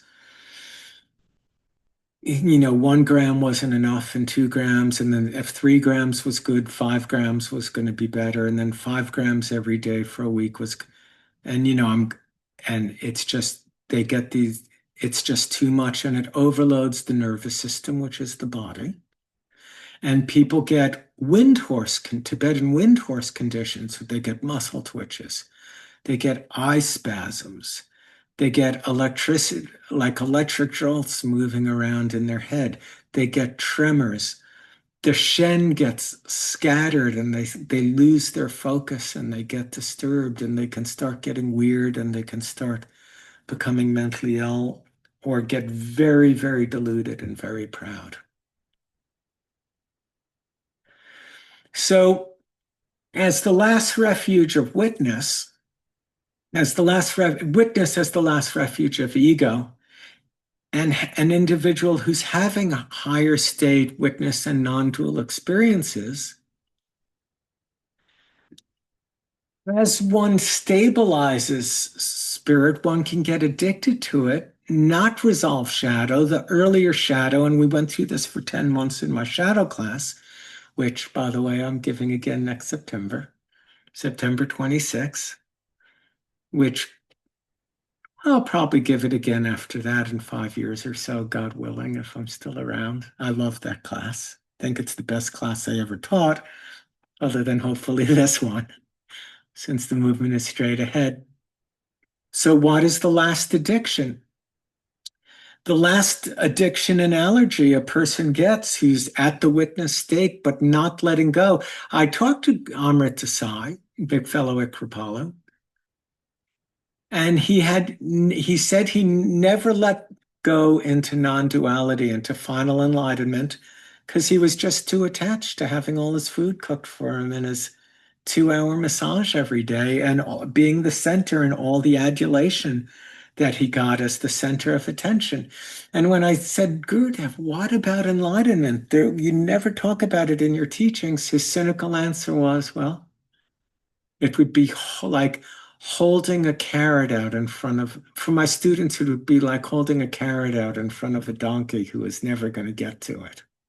It could just torture them. None of them are ever going to get enlightened. He was more or less right. But that was his experience. It isn't mine.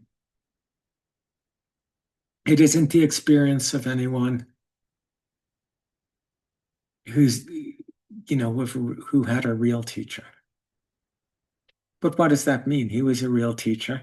As he said, his students got what they needed to learn. And in a sense, that's a horrible, cynical thing to say, given what he did. But it also doesn't mean it's not partially true. So people who are really stabilized and let's say developing into spirit until they're stabilized in it, can develop an allergy. And they can develop an allergy to ego where they want to kill ego. That's where my last teacher was, Andrew Cohen. He just wanted to kill ego, kill ego. Ego death, ego death, ego death. Ego is bad, bad, bad, bad, bad, bad, bad. He had a terrible allergy to ego. And an allergy means one hasn't healthfully transcended the former stage. One is still addicted to the unwholesome attributes of it that one hasn't transcended. And so one represses it in oneself, denying that one has it, and then wants to kill it as a teacher and everyone else. There's only one effective treatment for ego. There's only one effective approach, only one. And it's simple. And the only approach is love. It's the only thing ego responds to. And Leon Hammer, in the last discussion I had with him just a few months before he died just a few weeks before his 99th birthday. And I can't remember the exact day he died, but I talked to him in February or March. I think he died in June or July. And we had an hour and a half talk, and it was the last talk. And he said, Lonnie, one of the big moments of my life, I recognized that the whole idea of resistance and psychoanalysis was just a way for them to make money, and that there's no such thing as resistance. And I think this is an interesting question to consider, but what he meant by it explicitly was everyone responds to love. It can take shorter or longer. How long can it take? Well, lifetimes for some people, but ultimately love wins. And there's no resistance to it. Every soul is seeking union, and everyone just wants love. And that only occurs in a context of love, which is a context of safety.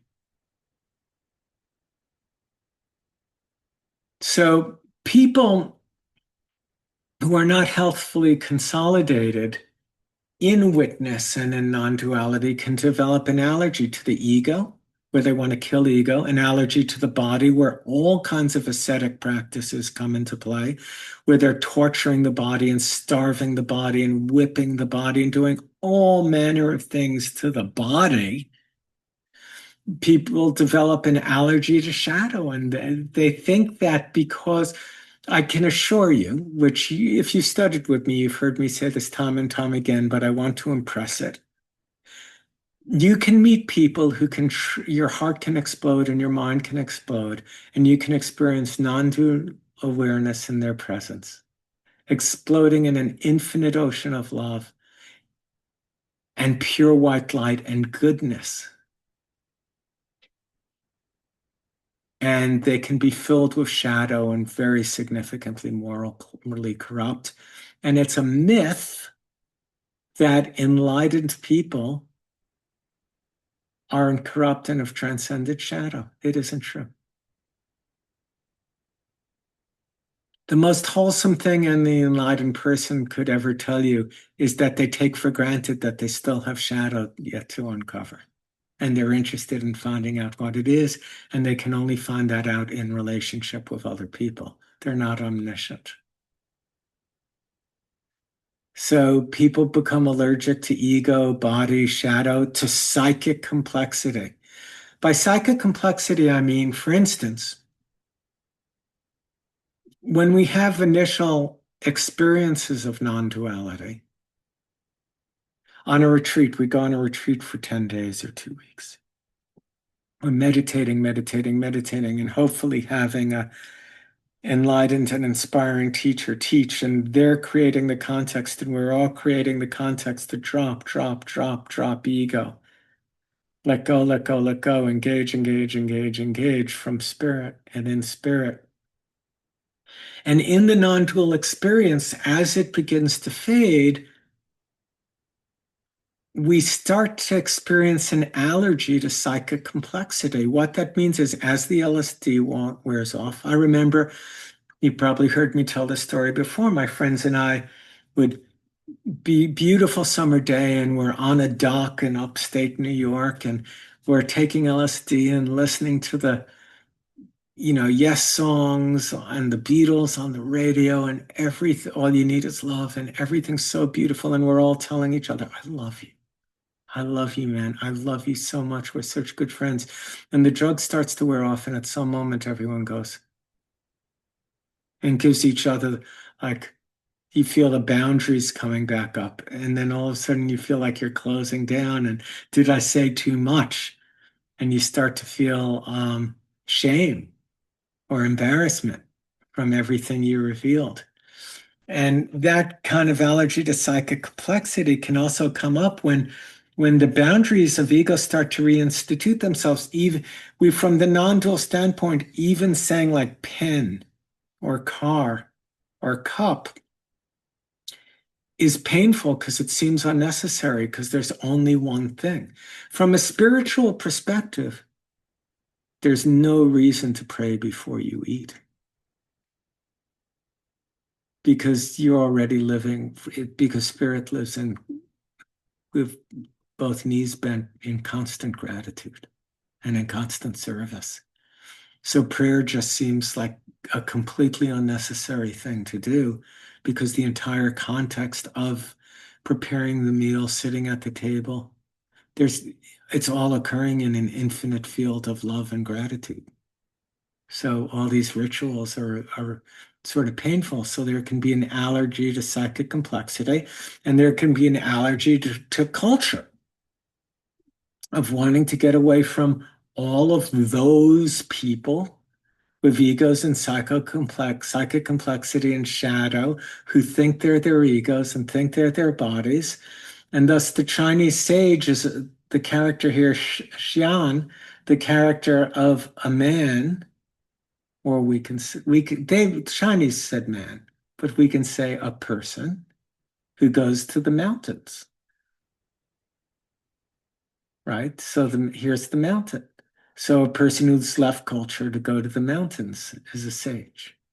So there can be an allergy, and it's recognized from a non-dual standpoint, like in the ox herding pictures, where the ox herder leaves the marketplace, goes on a spiritual journey. Well, the last ox herding picture is he returns to the marketplace in the sense of Jesus talking about being in the world and not of it.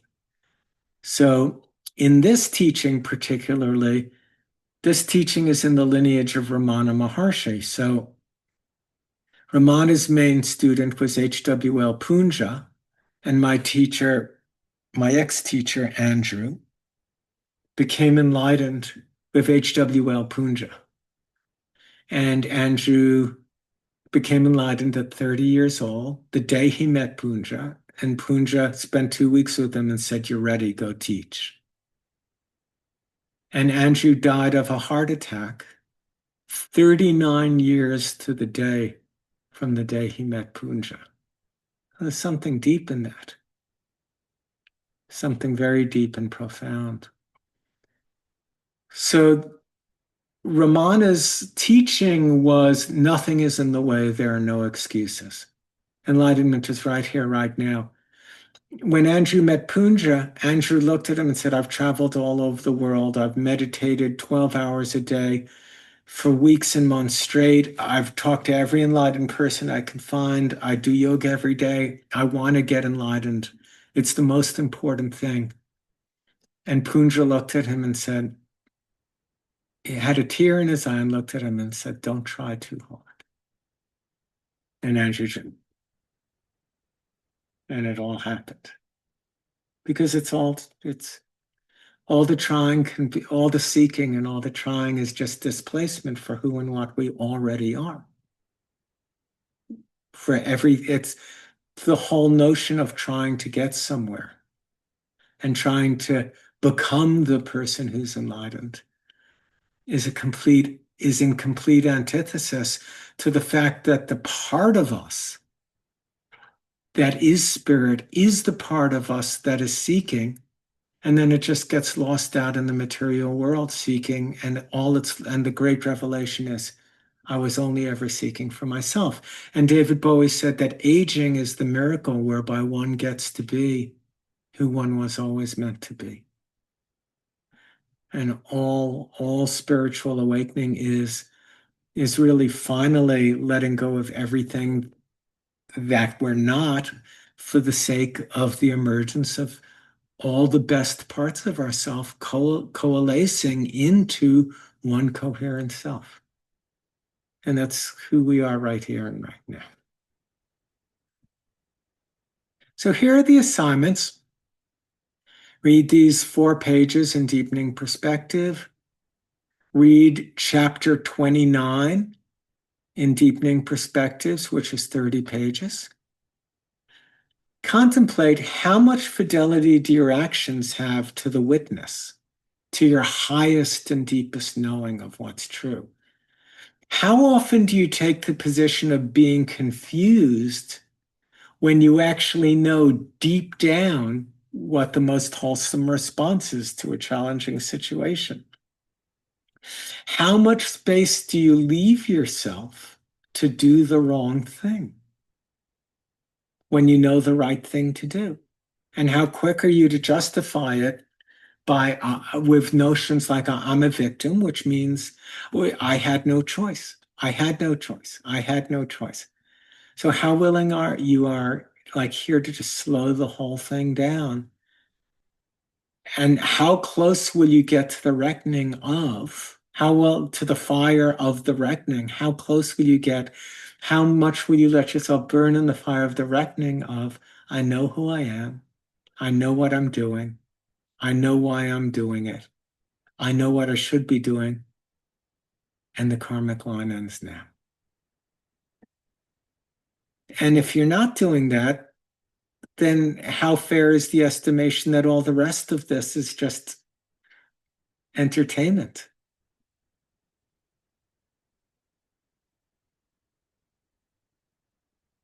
Just a displacement of energy and a way to take time instead of stepping out of time and into the reality of who and what we are.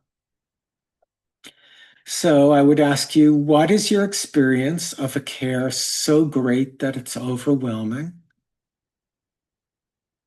What is your experience of a care that's so great that it's overwhelming, that it's absolute, that your heart just breaks open with care? And what is your experience of contemplating that and opening to that? Creating some time to really allow how much you actually care in. And then just what if there is no other? So what if there is no other? So you look at what if Donald Trump isn't other? What if all your petty tyrants are just aspects of your own self, dimensions of your own self that can only heal in love? How seriously do you take that? And what's you how inspiring is that? And what's your ego's attitude? Your ego's attitude is fuck you. You can look into that. So thank you all. I'll see you in class. I look forward to your engagement.